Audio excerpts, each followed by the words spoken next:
what advice would you give somebody that's watching this and they're thinking about starting a podcast? Just start and fail.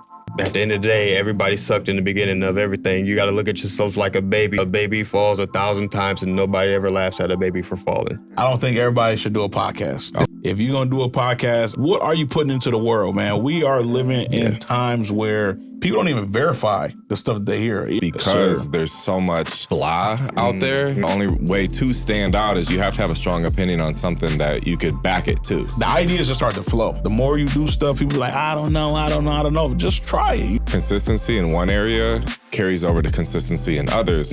I'm also somebody that struggles with consistency. By giving yourself a specific thing, a podcast. I may fuck up in all these other areas, but with this podcast, I'm gonna be consistent. I feel like sometimes we wow people on what we pull out of their brain. Right. You know what I'm saying? Yeah, 100%. That's a skill as a podcast host. I think that podcasting is like the ultimate personal brand play too, because us having our own podcast, we have status. What's up, everyone? Welcome to a new Free Game with Crack episode. Today, I got the Risktakers. Yes, sir. What's going on? So, introduce yourselves. I'm Oso, aka Oso Loso, aka Loso. Carlos, whatever, you know what I'm saying, what to call me. You can call me anything, but you can't call me broke. Photographer, videographer, founder, Risky Business, co-host of the Risktakers with my dog. Yeah, man, that's me. It's your boy Chase and Summer. Go by Chase, whatever you want to call it. Music producer, podcaster. Love all things media, movies, whatever. I'm into it. I'm into exploring it, anything creation-wise, man. I'm here on a human being journey, just trying to let God flow through me and put it out into the world, and hopefully I inspire somebody along the way to live better. Let's go. Yeah, right. So we met maybe within the last 6 months, right? Or maybe more than 6 months. Year? July. Oh, no, I actually go back further than that. Yeah. Was that last year or was that this year? Like March, I think. Yeah, right at the beginning of the last 6 months. Okay. Yeah, yep, the music commerce. Yep, and that was in Grand Rapids, and that's where you guys are based out of. Yes, sir.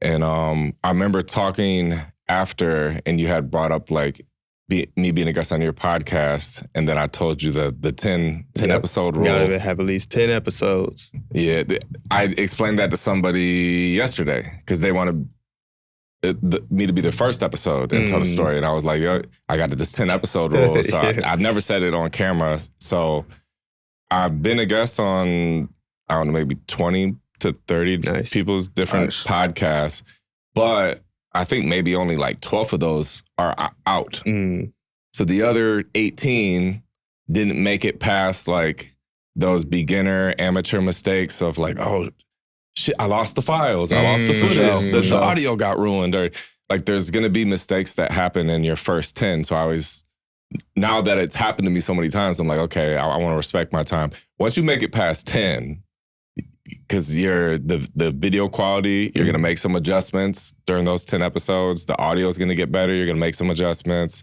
Your editing, your distribution, you're going to work out a lot of kinks. And then also, most people don't make it to 10 episodes. They do not. For sure. So I like to set all that shit up.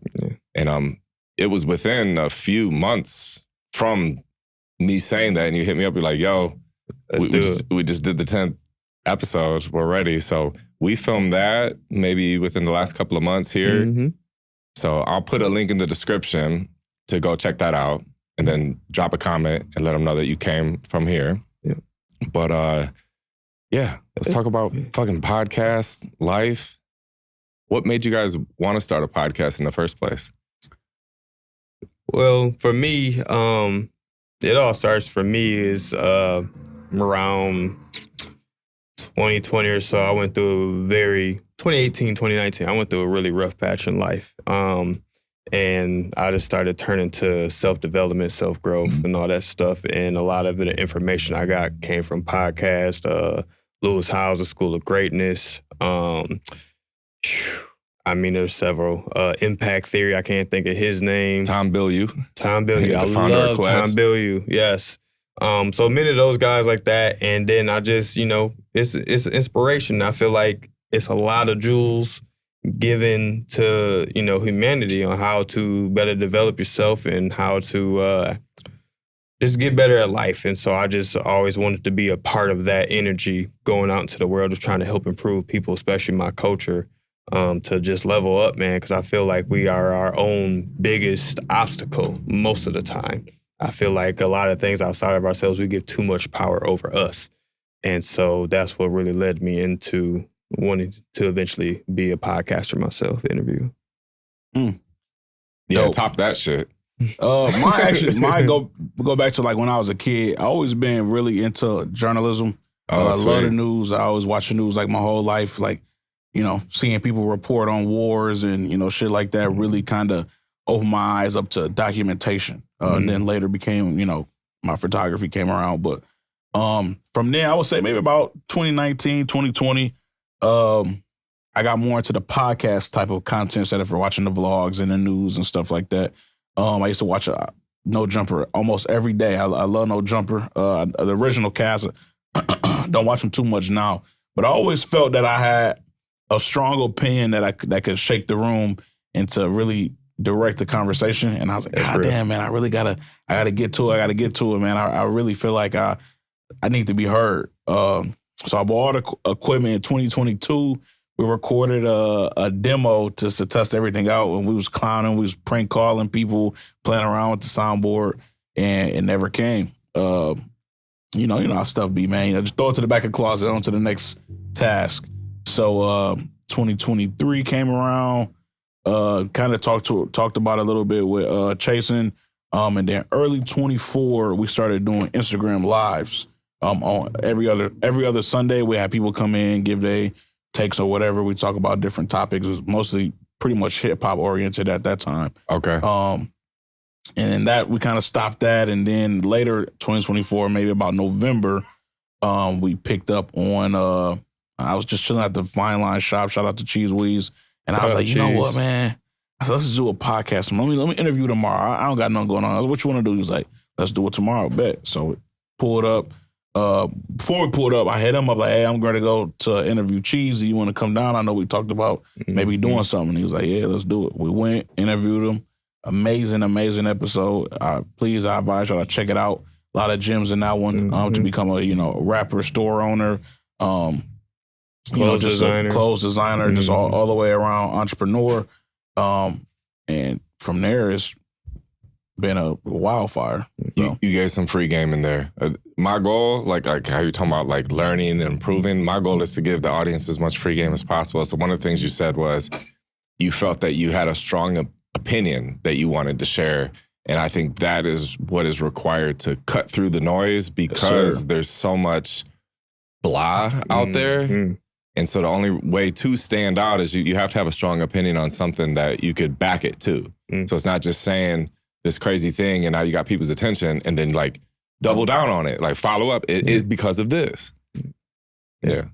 For sure. Yeah, we also, that was, we just dived into. We didn't have no name or no nothing. We just was like, let's go do it. And I think that's the best, because we actually had talked about it, like you said, a little bit before, but we never really did anything. And then bro, you want to just go do this interview? Yeah. And then that whole interview sparked a name, sparked our whole, the whole brand. How did...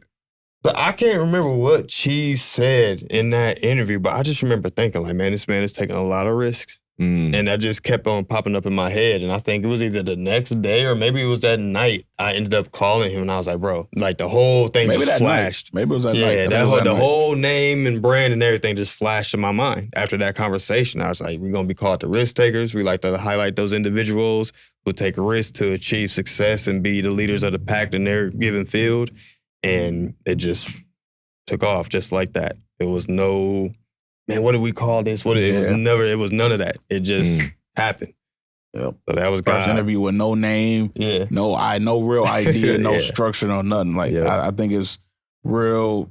It's proof in the pudding that if you just start something, the ideas it'll just flow off you eventually. And I think that's what anything. I'm currently doing this class right now with the 505 pod, and one of the people in there was talking about editing it, and I was just like, man, as I consistently did editing, even if I didn't have a big project, it was the ideas just started to flow. The more you do stuff, people be like, I don't know. Just try it. You just never know what might come to you once you just get out there and just do it.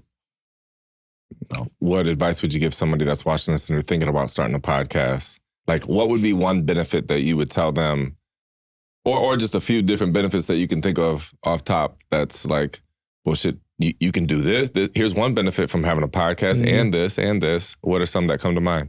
Just start and fail and make the mistakes. Fail faster. Yeah, man. Once again, we are our own biggest obstacle. We be so worried about failure and embarrassment and how we're going to look. But at the end of the day, everybody sucked in the beginning of everything. You got to look at yourself like a baby, and everything you start, a baby falls 1,000 times, and nobody ever laughs at a baby for falling. So why do you feel like you are not given the same grace, besides the fact that we're human beings now, and most people that want to make fun of you are just scared to take the risk themselves. So just go and let the chips fall where they may, but stay consistent. For sure. I would say, a lot of people would be like, everybody should have a vlog. Everybody should do a vlog. Well, I agree with that 100%. I don't think everybody should do a podcast. Okay. So I think the question, strong opinion. I think the question that, you need to ask yourself at home, if you're going to do a podcast, I just, what are you putting into the world, man? We are living in times where, people don't even verify the stuff that they hear. We could be watching something right now. I can just throw out an empty stat, and somebody gonna go to their conversation like, bro, do you know 50% of people are dumb? And it's just like, I did not give any stats to back that up. I just feel like at some point, once you get enough notoriety, you do become media. You really are in that field of documentation, and a branch of journalism. So please, if you're doing like dumb, goofy stuff, man, kind of, ask yourself, is this something that you want to do consistently? Because that's why most people social media footprints exist. But if you want to do it, my advice would be is consistency, man. I feel like that was like one thing that I told him when we was coming up with like so many like elaborate plans and schemes. I was like, bro, number one thing on my list is consistency, because it's a lot of stuff that I start and I don't finish, and I feel like this right here, I don't want to stop this.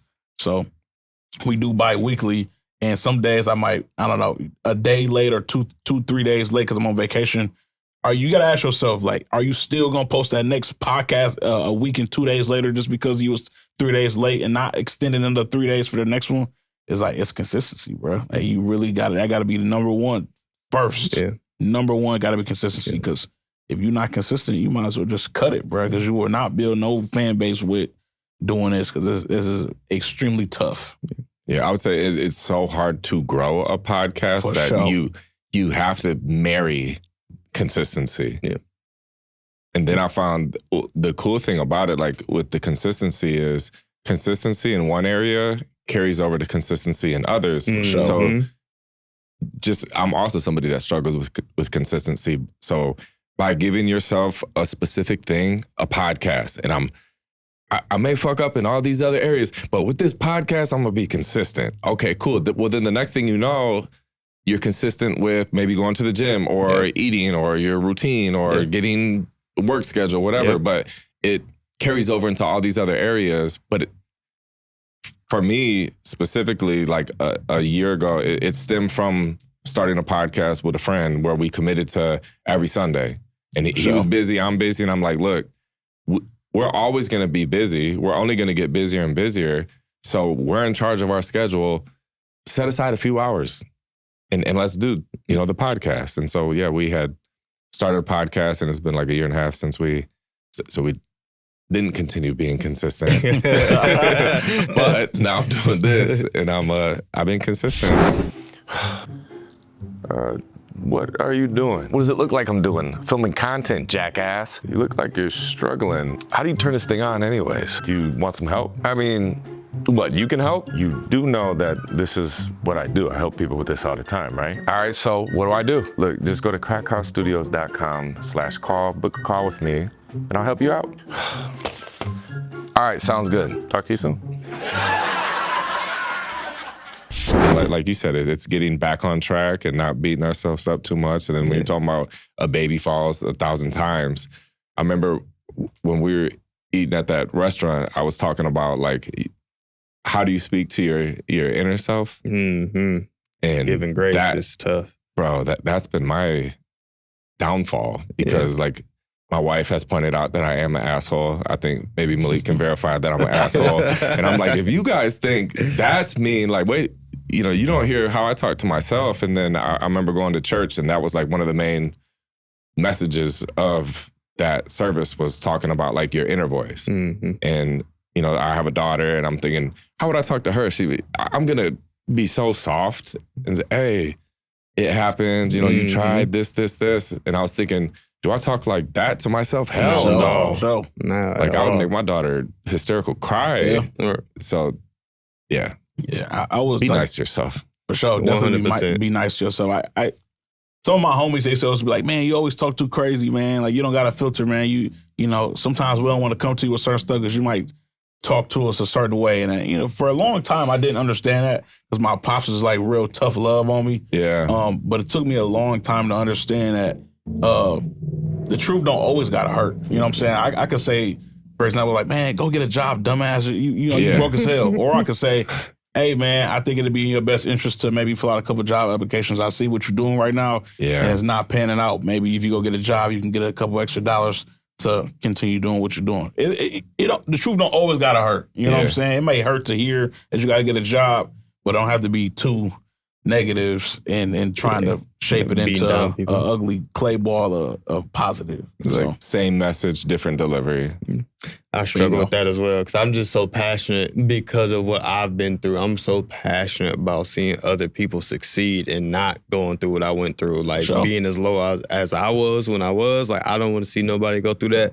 So I speak very passionately, and then sometimes it comes off as like asshole-ish, but I'm like, I'm really just like rooting for you that much. I'm like, I just want to see you win. Like, let's get it. Like, come on, let's move. So, but yeah, I struggle with that too. Of like, talk to myself, but then also trying to give grace to others. But it just come from a place of care. So, sure. What about with getting guests on a podcast? What has your guys' process been for that? So that's crazy because recently, like, it's been a lot of people reaching out to us. It's grateful. It's grateful for sure. But most times, you know, we happen to be at a lot of networking events, like how we met you.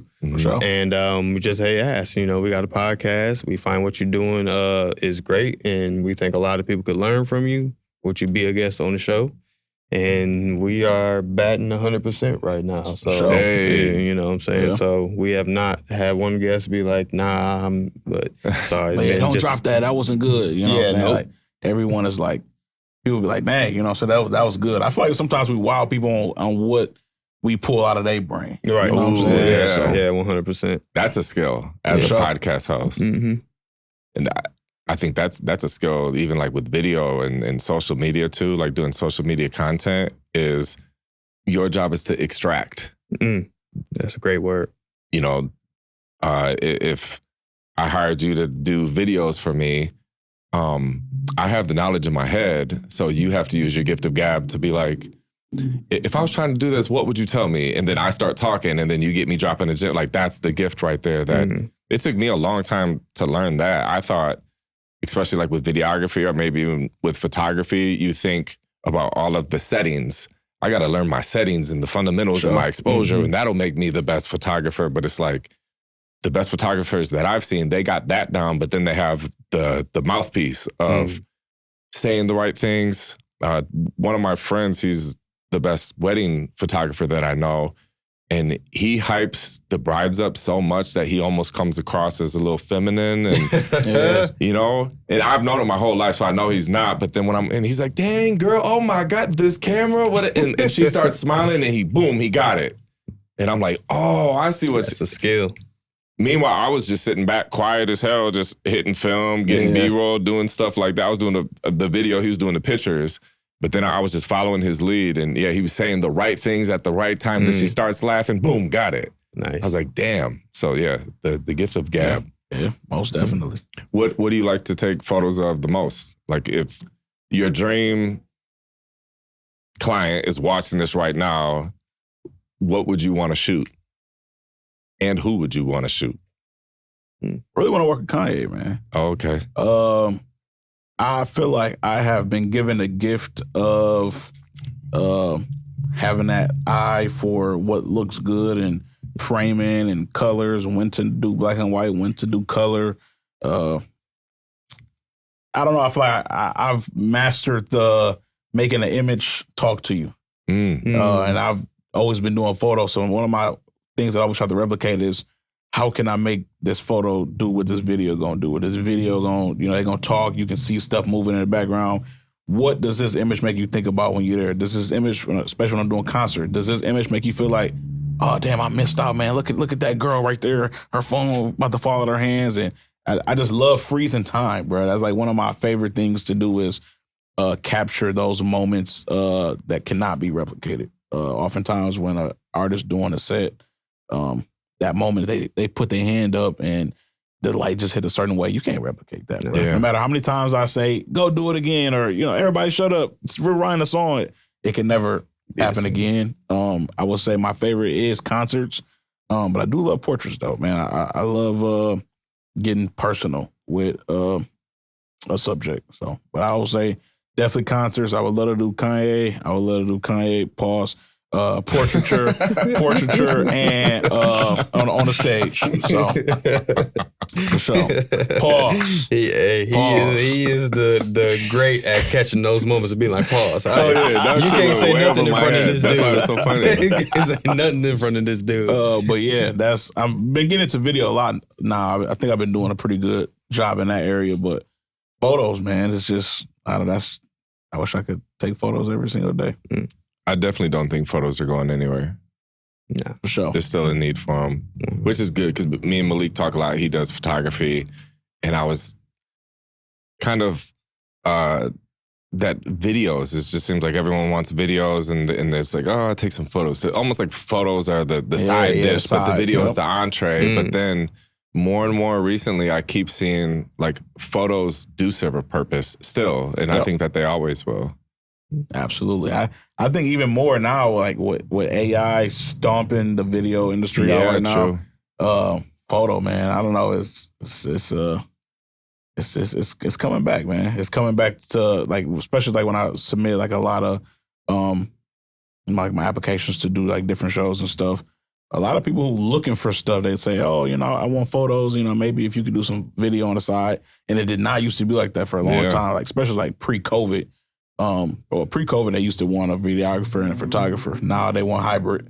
So it's a loss of positions in the industry. But for sure, I think photos is staying right where they at though. What do you think is harder, photography or videography? Videography, 100%. And I think too. I'm sorry, there's no shot to nobody at home. I don't think because you are good at one, you are good at the other. Me, it's a lot of people who are absolute scientists doing videos, and then I see some photos, a good amount of photos. I never judge off one set. I'm just like, God damn, how are you missing a mark right now? You are able to absolutely make me feel like for at least 10 seconds that I was in the room, and then the photos just don't be all that. I don't know. It's crazy. So I don't think they translate to one another. But I have heard a lot of people say that you good at photo, then you'll be good at video, but I don't know. I don't believe that either because I don't think I'm the best at video either. Yeah. But I know framing. That's all. That's pretty much me. Yeah, there's some complementary skills because even with my background making beats, you get familiar. I made beats on FL Studio. I was listening to some of your beats today. Okay, cool. Hopefully some good ones and whatnot. Went to your website, checked you out. But yeah, the beat timeline, getting familiar with it, and then also translating to doing audio engineering, and then it's to me a familiar timeline with editing, and then translating over to video editing. It's like I think if you know how to either make beats, record or mix music, or edit videos, you have a head start, like a one-up on a person that is just starting from scratch. Because when I have taught certain people. And I would say, it's similar. You know how in FL Studio you got the mixer track with blah blah blah. Well, if you press Control and minus, then it pulls up the mixer in Pro Tools. And like, oh, okay, it's similar to that. And then with video, it's similar to the mixer, but instead of horizontally, they're vertical, and you see like, you know, track 1, track 2 that way. So I don't know. I liked being able to have the ADHD and bounce around between. I was about to say, yeah. I just, as you're talking right now, I'm like, man, he got a multi-layered mind going on because he's editing and he's used to audio engineering background. I'm like, yeah, you've been looking at some screens and some grids, my brother. Yes, too many. Yeah. What about beats? How long have you been making beats? I've been making beats probably for real, close to 20 years now. Damn. It's just crazy to think about, but I started at 19, did the whole on and off, am I going to do this, am I not going to do this thing? And then really just recently in the last couple of years, I would say right about 2020, 2019, when I had my rough patch in life, that's when I just realized, I said, listen, like, if I'm going to go out, I'm going to go out doing what I love to do. I was in a place trying to kind of fit myself into other people's boxes. And I finally just let go of all that and just started focusing on what I love. And since then, I've had some pretty good accomplishments. Recently won Art Prize last year. Hey. Was a part of the Trauma Project group that won the award. So produced a song on there. Released a project with my homie Jaman called Worth the Chase. That's out on all streaming platforms. We listened to that on the way home last time. Oh, yeah. You forgot that. Yeah, I need to know how you felt about that. But we liked it. Yeah, appreciate it. And then, got over 100,000 views on YouTube, which I need to get back to. But I've been working on a lot more projects closer to home, so I stopped posting on YouTube so much. But man, it's everything. I love music. Music was my first love. I'll never forget the first time I saw and heard Michael Jackson, Billie Jean, changed my life. And ever since then, it's just been everything to me. So, yeah. Right. How do you feel about a box? Like boxing yourself in, fitting into a box, the word niche? That's where I struggle the most because especially with the whole type beat game and the way it is nowadays, like I never got into that. I don't, like I can make boom bap today, trap tomorrow, R&B the next day. Like whatever I hear a tone, I hear a sound, I can hear a snare. And then it'd be like, okay, well, I want to build a song around this. And I'm not thinking about, oh man, like this artist that, like I like creating. So I don't, unless I'm in the room with a particular artist, then it's like, okay, I know. But when I'm just by myself, I'm just creating. Yeah. I did when I was doing the whole YouTube, when I was heavy on, I was doing like a lot of Larry June West Coast type beats because I love Larry June. And so it's fun making that kind of music as well too. It's inspirational music, get your money to, live your life to, have fun. But really, I'm all over the place when it comes to niche. I try to be more niche-y because I especially feel like Grand Rapids has this particular sound. Everybody's either Detroit Flint style beats, or everybody's heavy boom bap, J Dilla type stuff. And I'm like in between all that. Okay. And I struggle. And so for me, mainly because I grew up, like I said, Michael Jackson. I grew up on musicians. I love musicians. Barry White was another favorite musician of mine. Deep-ass voice. Deep voice. And and it's so crazy because I always loved his music. I didn't find out until I got older that he was actually a composer and music producer as well. Like he wrote all that music. So I'm like, him, Isaac Hayes, Stevie Wonder, that's what I came up on. That's what I came up loving. I miss bridges in music. Like, they don't have the bridge anymore. Like, it's just 12 bars, you rap, hook, 12 bars, song over. I can't stand it. Like, I love music. I love stories in music. I love real feeling in music. And I just feel like everybody's trying to rush through it. And I'm from a time where, the Temptations came out with Papa Was a Rolling Stone, and I believe the intro was 3 minutes before they even said a word. And everybody sat around and really listened to that song. Or Outstanding by the Gap Band. Got like a 3-minute intro before you hear a single word. But the song is so captivating that you stayed for every second. So I'm trying to bring it back to that time. I know with the attention spans today, that might be tough, but I'm trying to figure out a way to get as close as possible right now. So that's me in music, man. Also, how do you feel about boxes and niche? I hate niche. I'm not gonna lie to you. I really do hate niche. I really wish I could, because I think I'm one of the rarities in the space. I feel like I can shoot anything, bro. I think I'm pretty decent at doing weddings, portraiture, concerts, events, product, e-com type stuff. I think I got an eye for just what looks good. So niching is hard. That's what I've been working on right now. But I did hear a good tip on niche. On y'all need to write this down. When niching down, you can listen to this too. The best way to go about it is find that one or two. You got your main, you got maybe the sub one, and just make that your whole persona. But have other pages or other websites or other portfolio that you use to pitch. But then what your brand is, you can pitch what that is, or you can have people, holler at you for what you do, but use the other things that you are good at for pitches so people can see, hey, I am good at this.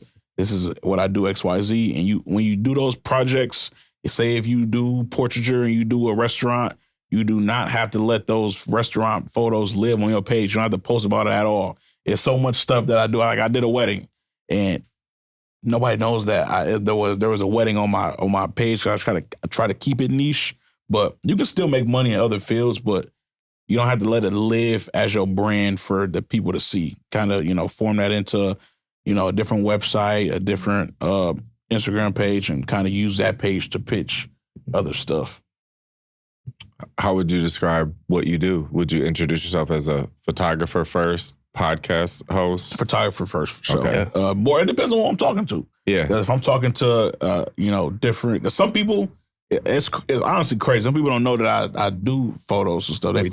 They saw for the videography, they saw the podcast stuff first. Okay. And I'm just like, oh shit. And they're like, yeah, man, I didn't know you did photos. I saw your Instagram, blah, blah, blah, blah. So I guess it depends on who I'm talking to. But if I assume that you don't know anything about me. Let's say you got in a random Uber and he's like, hey man. Photographer. What do you do?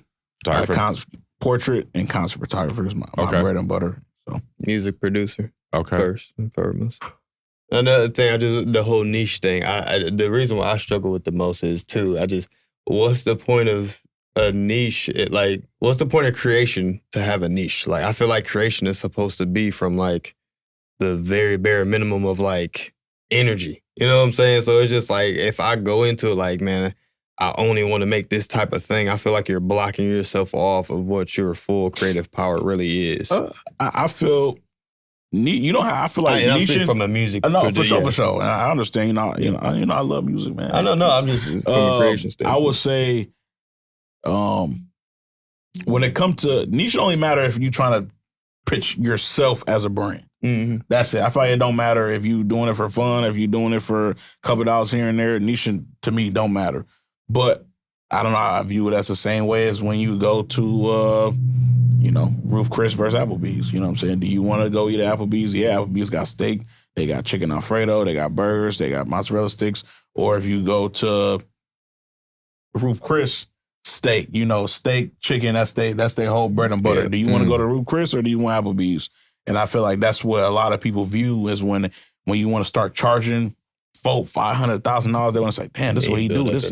Oh, look at all the stuff he did. He worked with the Larry Dom Kennedy, those type of people. I feel you. I'm down to pay more money. But if I see you got a song with Joe Schmo and then you got this and then you got that, I'm like, man, why he want $200 for this beat? You know what I'm saying? But that's not how I feel, but I know how to put myself in the consumer's shoes.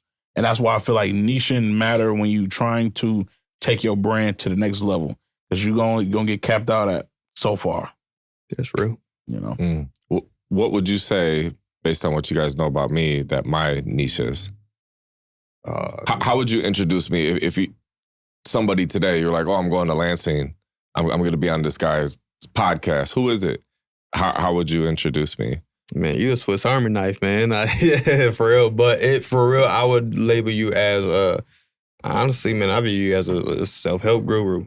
You are a DIY master, but you do it from a standpoint of helping other people level up. So I view you as a self-help guru type. For sure. I feel like your brand is so strong on the internet, like what you put out for the people. When I think you, the first thing that comes to my head is just entrepreneur and a social media personality. Mm-hmm. Even though you got all of these different avenues that you are extremely talented in, I just feel like you pitch your brand good enough that if I did not know what you do and I just see the first thing you put out, I'm like, oh, damn, this motherfucker he get after it. You know what I'm saying? Got the coaching going on, the beats, the videos, running the studio. But I feel like you are one of the one-offs where niching don't apply to you because your brand on the internet is so strong for, what you show to people. As far as day to day, building the different studios and stuff like that. So that's what come to my head first. So this is my favorite shit to talk about is like the conversation, the feedback stuff. Yeah. I think that's a cheat code. What do you label yourself as? I would say creative entrepreneur. On par. Definitely entrepreneur. When I just remember being in certain rooms to where maybe the main purpose of me being in that room was to collab on beats with other producers. Mm-hmm. And then somebody's like, oh yeah, this is a music producer. He goes by Crackalack. Whenever I would, to me, that's the box. Mm-hmm. It was like the box of music producer. I'm like, I just shot a music video earlier. Like I'm in town to shoot music videos. I stopped by to do the beats. So, yeah, it's always been that's been like my biggest battle over the years. Do you view yourself as an educator? Yeah. And I think that's going forward what I want to do more of is more of the teaching and less of the doing. Mm. So yeah, like there's a few people inquiring about like music videos right now.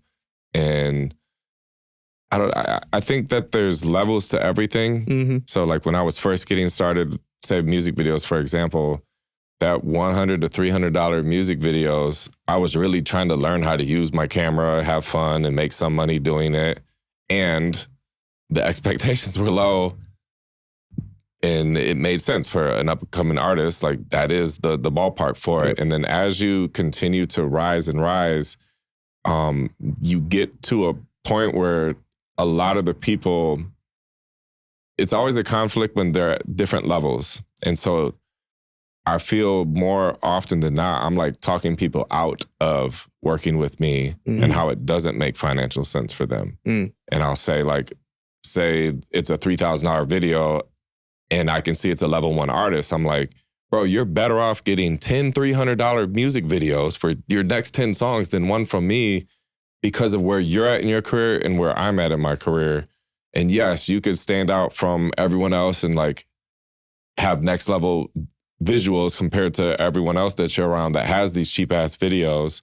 I don't know. And it's bad for business being that way. Sure. I think long-term reciprocity, it'll come back to me. It's only been a few times where people actually got like offended that I didn't want to do that. Like one time there was a guy that he came from Atlanta to Michigan specifically to have me produce a song for him and shit, right? And he was going to be in town for multiple days. And then it was one of the nights we were finishing up and he still was going to be in town the next day.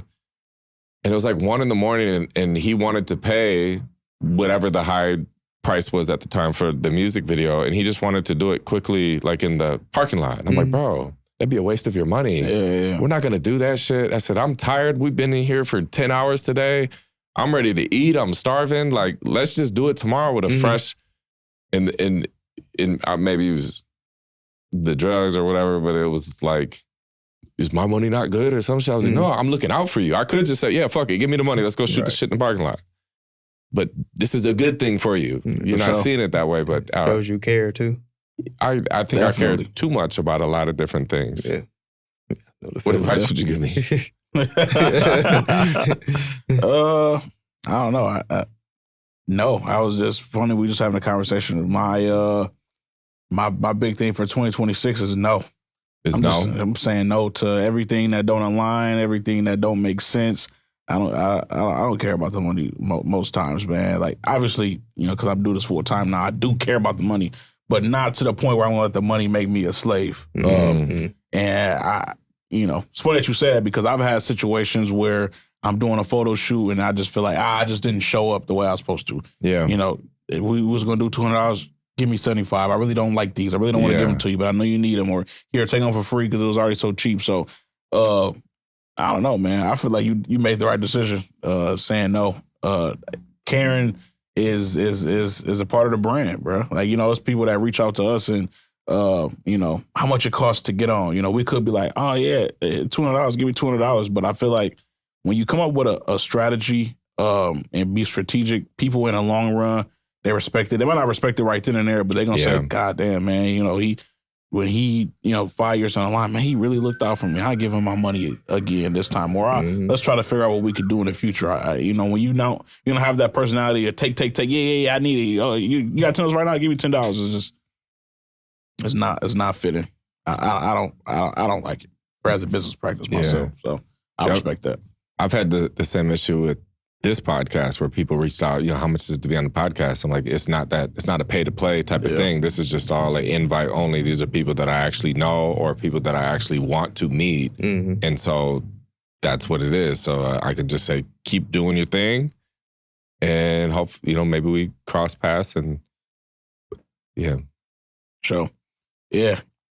It's not a shot for nobody out there. I would say at least once a week is some account, that I don't know, never heard their music, shit like that. And they like, how much do it cost to get a slot? And we was like, well, we don't charge, send us what you got. And, sometimes they send me stuff, sometimes they don't. And it's I don't know, man. We haven't talked about a process on how we're going to accept money and do slots. But I mean, at some point I would like to do, stuff like that to help platform people for a dollar amount. But I feel like it dilutes your brand when you just like, taking on anybody. Yeah, give me that 10. Give me that. Or people ask us to review their albums. I just feel like it'll water our brand down. If I would love to do it in the future, like to set up, reviewing albums. I just feel like it'll water the brand down if we accepted one person that said, I give $100 for y'all to review my album, and I don't do an album review for another 6 months. It just looks like, they just did that to accept a couple dollars. Exactly. So I don't know, man. I'm saying no all 2026, no hard feelings, but hey, me too. You're right. Everything definitely got to be on brand. It's got to serve a purpose. This is our platform, and we have a certain inspiration and drive where we're trying to take this thing. So those things do have to be in line. It's not personal. It's just like, hey, like we're trying to bring. I think the key word for me, I like stories. Yeah, I think stories hit home the most. So I like a good story. What's your life background? What did you do to get here? You know what I'm saying? So those things have to pique my interest for me to feel like the rest of the population is going to be interested as well. If you're just going to, I just be rapping, da-da-da. It's like, okay, that's empty calories. Like, where's the meat at? Where's the thing that the people can grab on to and they want to stick to and listen and keep coming back for more? So that's why we really look for those intriguing stories and those people doing intriguing things to bring to the rest of the world, man. And really what we talk about too is, we want stories that kids coming up can watch. Yeah. Because we're really trying to, especially for our culture, show these kids that it's so many other things you can do. Yeah. You know what I'm saying? You don't just have to rap and go to the league. And because that's what a lot of kids' mindset is. Rapper go to the league or ain't nothing else, or selling drugs. And it's like, no, like you don't. There's so many people doing great things. Like we've interviewed a restaurateur on this joint. And you know what I'm saying, got some other people lined up in hospitality and all those things. Like there's so much you can do in this world. Stop thinking inside the box that the television or social media is giving you, that's what looks fun. And it's like at the end of the day, what you're seeing is the end result of hard work that somebody put in. No matter what you do, there's some hard work. There's hard work, period, and everything on the way to the journey, the goal. So a lot of people are missing out on that and understanding that the journey is the most important part. And so that's another thing of like getting people on the pipe. Like listen to their journey. Listen to the times that they failed. Listen to the times that they wanted to quit. Listen to the times where they questioned themselves. Like it's not just you. So hopefully, those things are getting stuck in people's minds to be like, dang, like, if I got a dream, I just need to go do it because it's going to be hard work. I'm going to fail. I'm going to be embarrassed just like everybody else. So let me just go ahead and take the same leap of faith. Let me go ahead and take that risk. So, yeah. Yeah, I was just thinking while you're saying that, what type of people are you drawn to the most to have on as guests? I mean, the name says it all, man. Anybody would feel like... Anybody taking risks. Me personally, because of my hip-hop background, I do love getting musical artists on. Mm-hmm. But like you said, anybody who just have that, captivating story, it's just like, oh, man, I've seen you've turned nothing into something, whether you've been doing it for a year or 10 years. I feel like everybody do have a worthy story though. But I think that's another thing of what I was saying about going back to niching and to caring about your personal brand. Because if I get on your Instagram page and you got 161 followers and all your folk posts is just a little phone video of you walking down the street listening to your own music, I'm just like, it's got to correlate. You got to correlate, bro. Yeah. What am I looking at? What do you want me to see?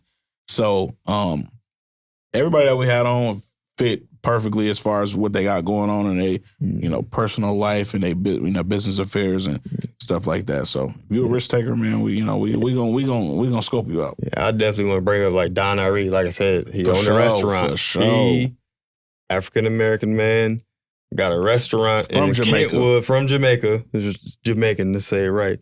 But in a spot that he got a Wendy's to the right of him, and what is that, Applebee's? No, that's Logan's right there.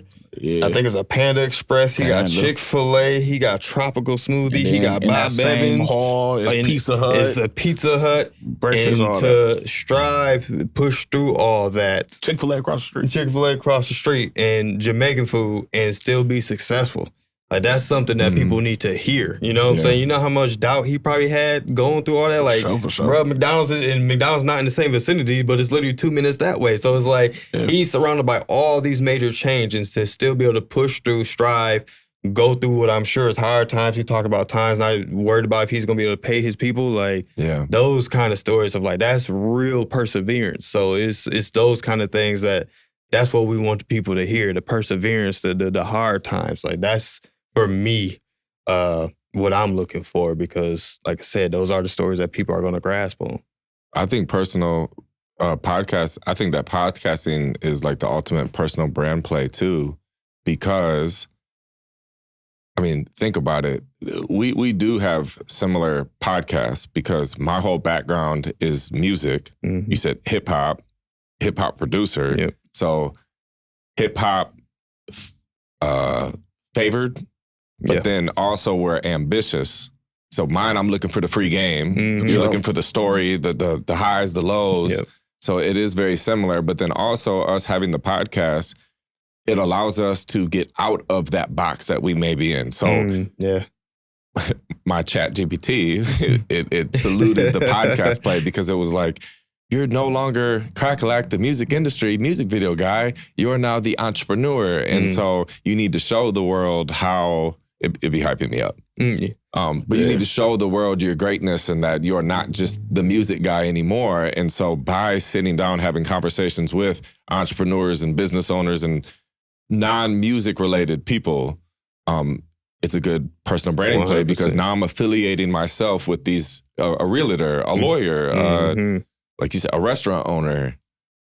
Yeah, I love it. Yeah, no, that's a great idea. That's a great point. Expanding your territory and your network. Yeah. You know, that's the biggest thing we talk about too is network. Like the whole idea, another thing that kind of popped up is we always ask the person that we interview, who do you want to have on?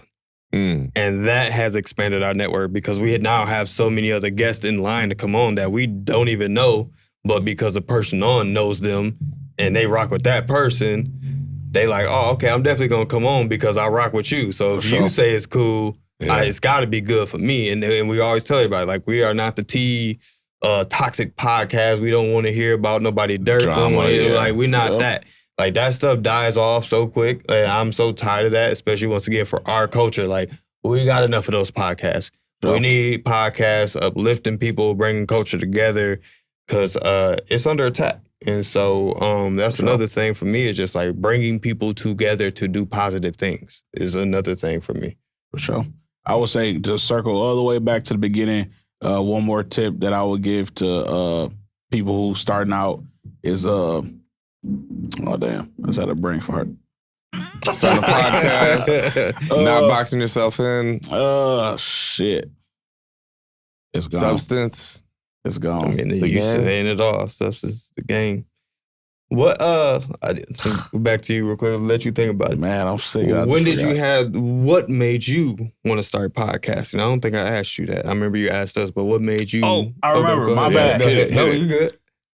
Do not make your podcast around viral moments because you will only be as big as the next viral moment that you continuously chasing and doing dumb stuff and jumping off of couches and fighting. And like, if you have a solid fan base of 5,000, it's always going to be more than a revolving door of 50,000. Like, please get in tune with your people. Do not go for the viral clicks. I'm telling you, it will not work. There's so many podcasts that they got one video, 350,000 because XYZ was fighting. And you look at all the rest of their stuff, it's 900, 800, 1,000, a one-off 5,000. You know, like, do not do it, bro. Just focus on building your shit the right way. So, all right, go back. That is a fact, and so I can co-sign it. There was a time where Nicki Minaj and Remy Ma were beefing. Do you remember this? A couple years back. Okay, so this is, I think at the time I had like 20,000 subscribers on YouTube, and I'm obsessed with growing it. I'm like, what can I do? I need more content ideas. At the time I was doing beat making video, like vlogs, and then like vlogs, traveling, shooting music videos, and then I wasn't even doing tutorials at the time. So it was mostly just that. And then a friend of mine, he was saying, why don't you talk about trending events that are in the music industry? Because the music industry is still your like niche lane and shit. I'm like, all right. So then the hot topic at the time was Nicki Minaj versus Remy Ma. So I remember I did a studio session, brought my camera. I'm like, here, I'm gonna film a video, and I have to be fast with it too, because like you said, these moments are talked about right now and forgot about in a couple days. So everything I said, and at this time I was maybe getting like 50 to 100 views in my first like 24 hours, so not a lot of views on my shit. Okay, so I sit down, and all I said in this video was all just like logic. It was all just numbers. I said, Nicki Minaj's net worth is this, and it was a fuckload. Remy Ma's net worth is this. Like, Nicki Minaj wins, and then I was like, okay, she sold this many albums, she's only sold this. Like, even if she was a better rapper, that's like saying, I know a guy at the local YMCA that's probably better than LeBron, bro. Yeah. Oh, well. That was my video, right? Within the first few hours, I'm seeing 500 views. I was like, oh shit, 600 views. I went to the comments. White wiggers, stay out of this. Is why white people shouldn't be in nothing. Like, I had 20 comments that was all just like dogging you. Me. And I said, oh, okay, I don't want to be in this genre of viral trending shit. So I took the video down. So yeah, don't do that. And it's crazy bringing it up because right now Cardi B and Nicki Minaj going at it as we speak. So let's talk about it. That's why, because I do like another podcast that I do solo, and I have like people come on sometimes. And I kind of stay away from super crazy takes. Like, if I don't know, if it's too crazy and it's too negative, I won't even bring it up. Like, because I know that what I might say in here, or if I title it the right way and I include, I might get 10,000 people to come watch the video. But I'm just like, man, it ain't me. It's not authentic. Some of the takes that people do online, that's why I can't believe everything. Some of the stuff people put on the internet, they don't even believe. But they know to keep up this lifestyle they got in the fancy cars, and they gonna get on the internet and say anything they can to keep that YouTube AdSense generating. And that's a sad thing. Yeah, that's been about the podcast. Yeah, what made you start? Always loved content. I've had a YouTube channel for, I think, over 15 years now.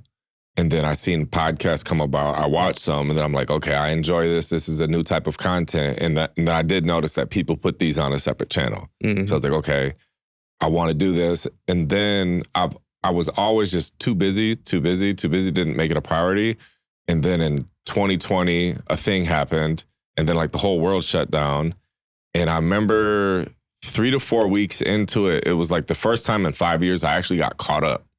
And it was like, oh, I don't have any other videos to edit, anything. Like, I could do whatever I want right now. I was like, oh shit, what's some shit that I want to do?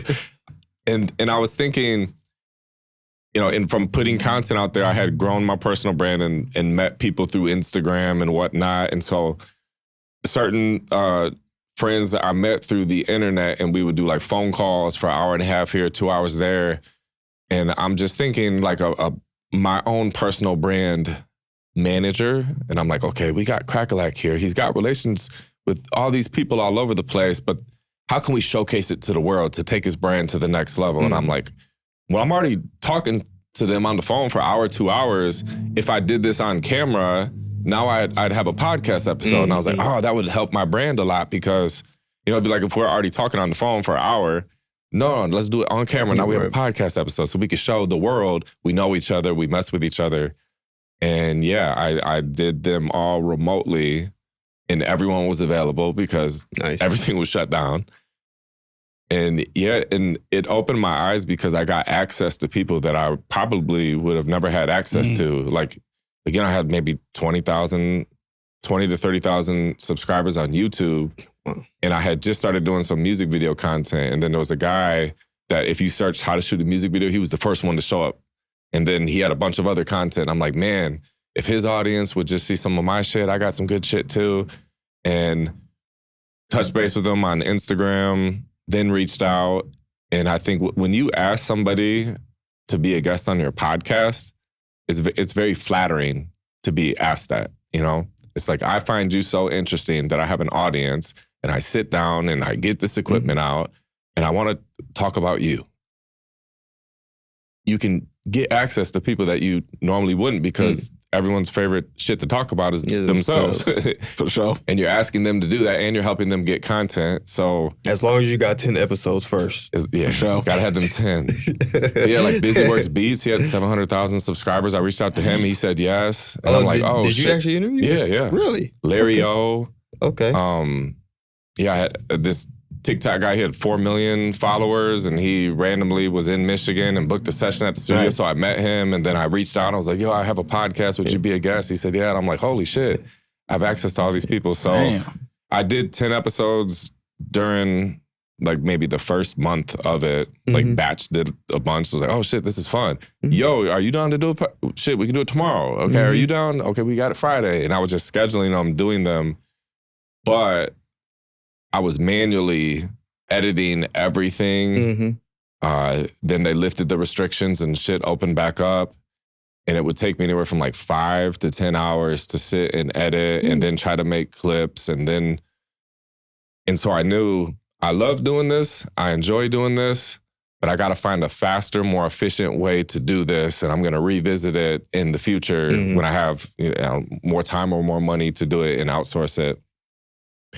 Then, so like this specific podcast, Free Game with Crack, started in 2020, did the 10 episodes, and then left it there for 4 years up until like these last few months. And then it was like, all right, let's keep doing that again. Fire. BusyWorksBeats.com. If you know, you know. And then I came up with this collab play too that people can steal with like YouTube collabs. So I would reach out to the person to be a guest. So say Busy Works Beats, for example, and he's got this huge YouTube channel with producers. And I'm like, okay, I produce too.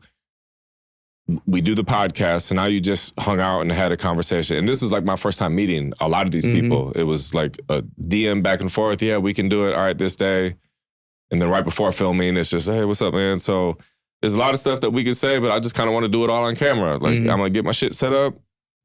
Are you good? Yep. 3, 2, 1. All right, what's up? Welcome. And then it's like I'm real life meeting them.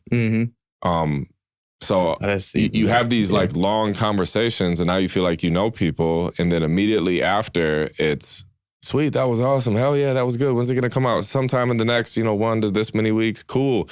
And then I would pitch this idea. And I learned that when you want to work with other people, you have to gather everything and present it. Because if you just say, yo, let's do some shit sometime. All right, yeah, hit me up. All right, cool, bye. And it never happens. So for sure. You're going to need dates, times, spaces. You have to present the ideas. Just tell him, well, we got to start doing that. When we talk to people about a podcast, we got to be like, hey, what's your schedule like in 2 weeks? How about next week? Okay, man, hey, what about you? Locked. That's the same way we're working with artists. Because I just had an artist the other day come, man, I need some beats.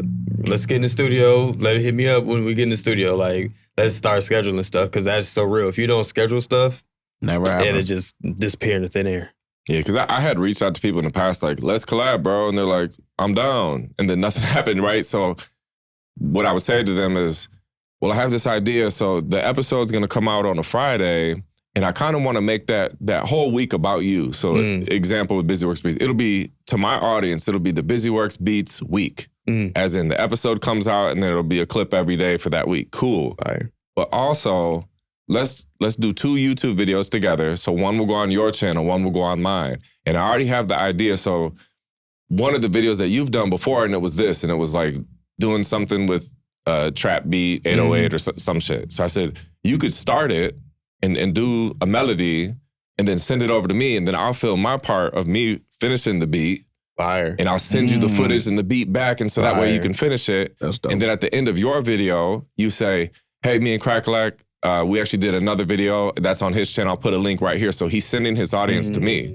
And you do the pinned comment and say, go watch it, say you came from here. And you do the description. That's So dope. then I tell him, and I have another idea of a video we can do on my channel where I'll do the opposite. I'll start a beat or I think we did like 5 tips on how to make better beats. So I'll do the first tip, the third tip, and the 5th tip. I just need you to film yourself saying 2 tips, send me the footage, and then I'll put it as number 2 and number 4. Then at the end of my video, I'm going to say the same shit. Hey guys, thanks for watching. Me and the Busy Works Beats, we got another video that's on his channel. I'll put it right here. Go check it out. So now we're telling the algorithm that, and it worked. And so I did this with like almost every guest that I had on the podcast. And so it was a lot. So I tend to bite off more than I can chew, but I'm always trying to kill as many birds with one stone as possible. So I'm thinking, I got access right now. You down to do YouTube videos? Okay, actually it's 2 YouTube videos. Okay, cool. And then we could also do an Instagram collab post too. And I'm just presenting, I do it all. Let's do everything, you know? But YouTube got like, you know how they do Instagram collabs? They just Got it on YouTube. Yeah. So free game right there. Free game for y'all at home. That's a game changer for sure. On YouTube. Fan bases and have your stuff at 2 places. So that's what we've been on. Yeah. I was thinking about the podcast. Like, you guys have a podcast channel. This is a podcast channel. We could always try that with this episode and see what happens. Yeah, well, I'm down. Yeah, they got the whole collab thing. So just like it is on Instagram, where it show up on both pages, same thing on YouTube now. Show up on your page, show up on another YouTuber page. So. Where do you see the Risktakers podcast in the next 2 to 3 years? I'll let you say.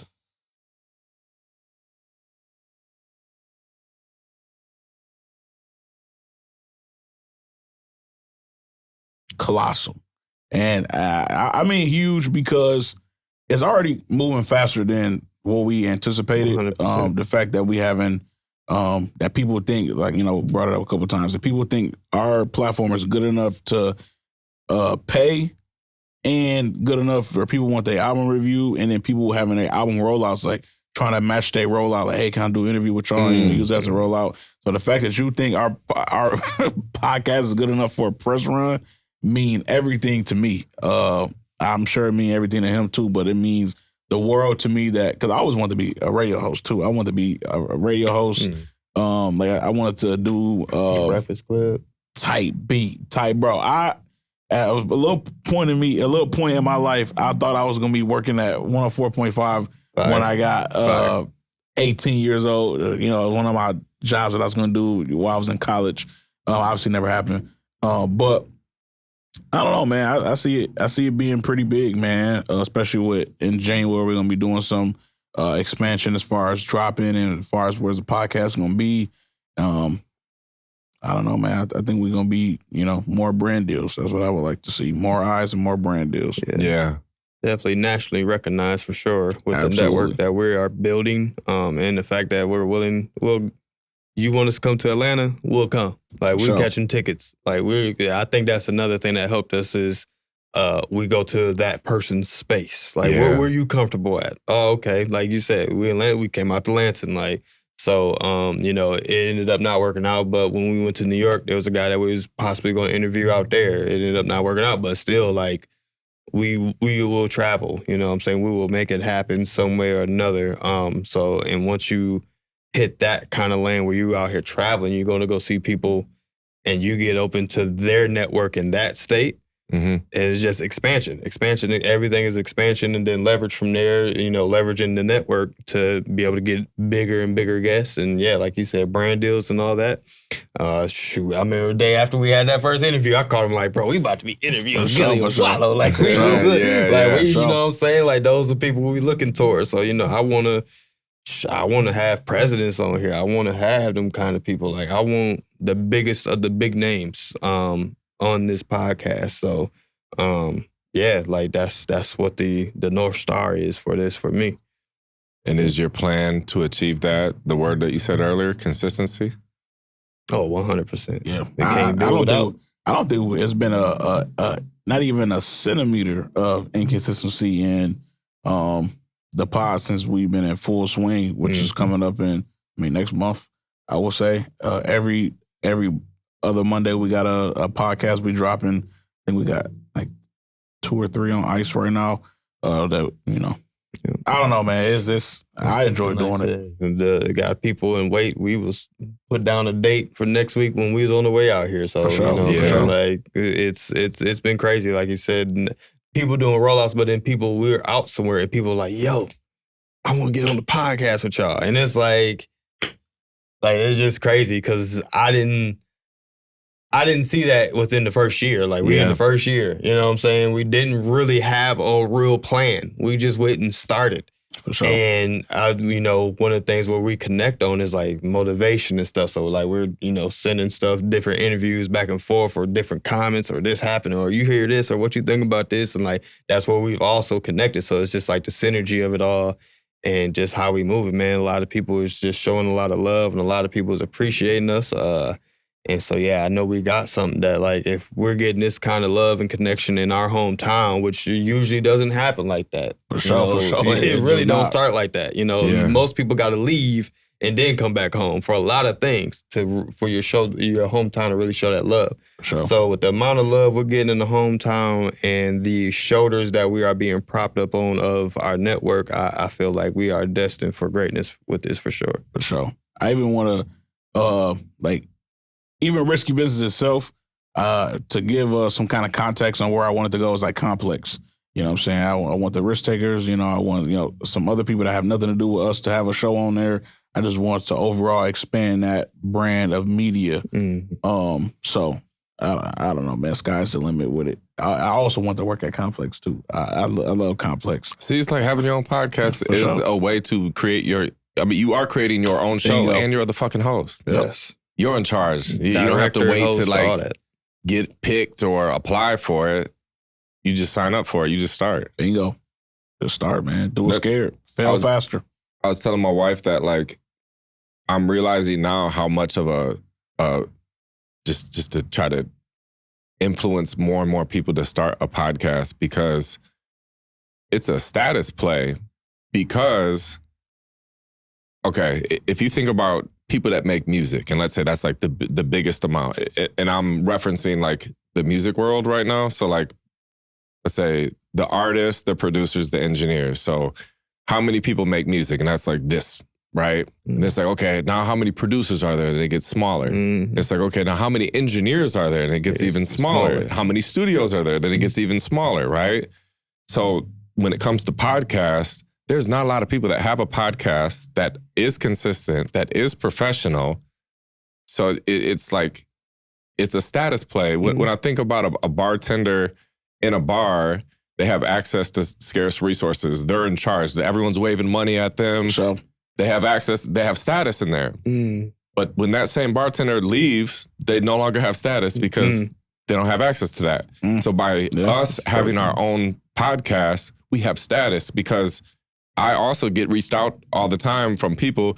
Let me know when you want me to be on the pod. I'm trying to do this. And I'm thinking like, damn, I have hundreds of people without me going outside of my network right now. And then what's beautiful is as you continue doing it and growing it, then more and more people. And then I wanted to ask you guys, who would you like to see on the podcast? Because you said that earlier, like really getting quick, one from the guests. Really quick. Tell them the stat about the 1% of podcasts. I was in my head. I was like, I'm about to say something. It just lost. I'm glad you brought that up. Only 1% of all podcasts make it past episode 21. 1%. 1% out of the millions of people who do podcasts, only 1% make it past episode 21. So you in the 1%, we in the 1%. So that's Crazy. another tip. So kind of have something to shoot for. Once again, consistency. Consistency.